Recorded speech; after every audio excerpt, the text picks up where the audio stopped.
Հավատքի բանկի գրքույկը Չարլզ Սպերջեն, օր մայիսի 23։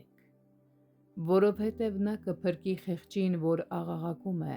և աղքատին, որ օգնական չունի։ Սաղմոս 72-րդ գլուխ 12-րդ խոսք։ Խեղճ մարդը աղաղակում է, ուրիշ ինչ կարող է անել։ Իսկ Տերը լսում է նրա աղաղակը, խեղճին ուրիշ էլ ինչ է պետք։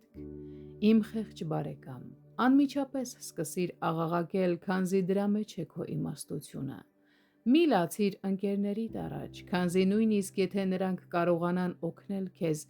դա միայն այն պատճառով է, որ Տերն է նրանց հնարավորություն տալիս։ Ամենաուղիղ ճանապարհը ուղիղ Աստծուն դիմելն է և նրա մոտ աղաղակ բարձրացնելը։ Ուղիղ ճանապարհը լավագույն ճանապարհն է, ուստի վազիր քո Տիրոջ մոտ, այլ ոչ թե երկրորդական աղբյուրներին։ Ավաղ բացականչում եք դուք, ես ոչ ընկեր ունեմ, ոչ էլ օգնական,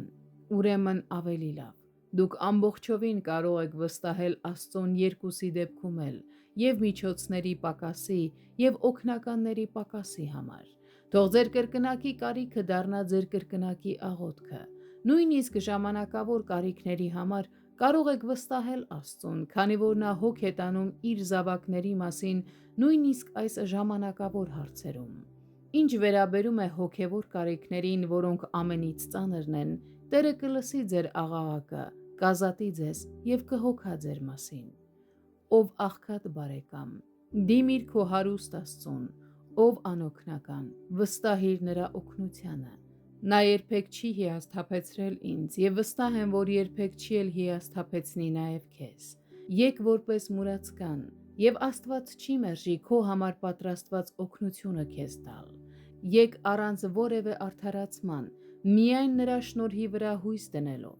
Տեր Հիսուսը թագավոր է, մի՞թե նա թույլ կտա, որ դու կորչես կարիքի մեջ։ Ինչ է, մոռացել էիր այդ մասին։